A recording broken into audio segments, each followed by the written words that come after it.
awit mga kapatid. Kasi parang sa tingin, kasi ayaw kasi sabihin ni Sister Grace yung kanaginip niya.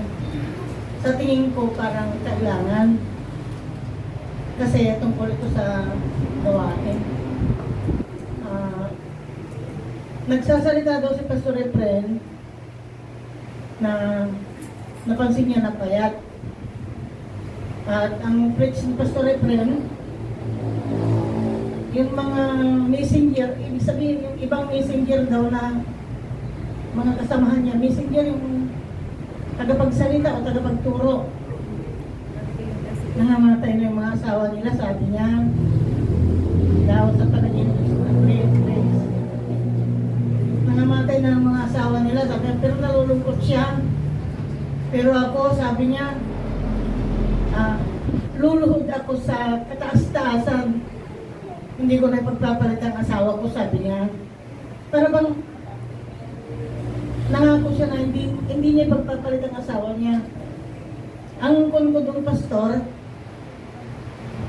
hindi naman pulingin sa atin na maraming mga nagsulputang gawain, mga preacher, mga kung ano-ano.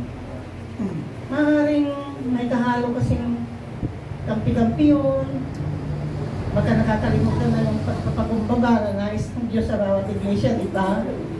Hindi ko naman po sinasabing ganon, pero ano lang. Tapos, nung nangamatay, ibig sabihin, parang mawawala.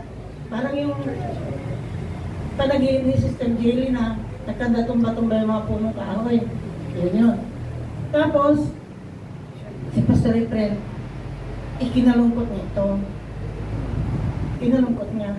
Pero sabi niya, saganang sa kanya, hindi na daw niya, at luluhod siya sa kataas-taasan at hihilingin niya na hindi na niya ipagpapalit ang asawa niya. Yun po ang panaginip ni Sister Grace.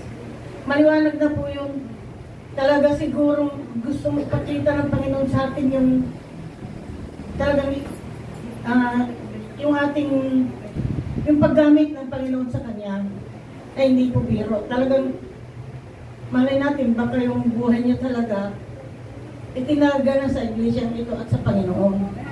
Yun po ang ano. Kaya kung mayroon pa pong nag-aalanganin dyan, nasa sa atin na mag-isip-isip yun. Kaya Sister Grace, pangalawang panaginip na yan.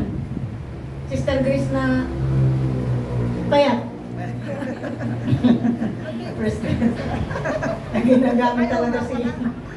Ginagamit talaga si pastor ng Panginoon.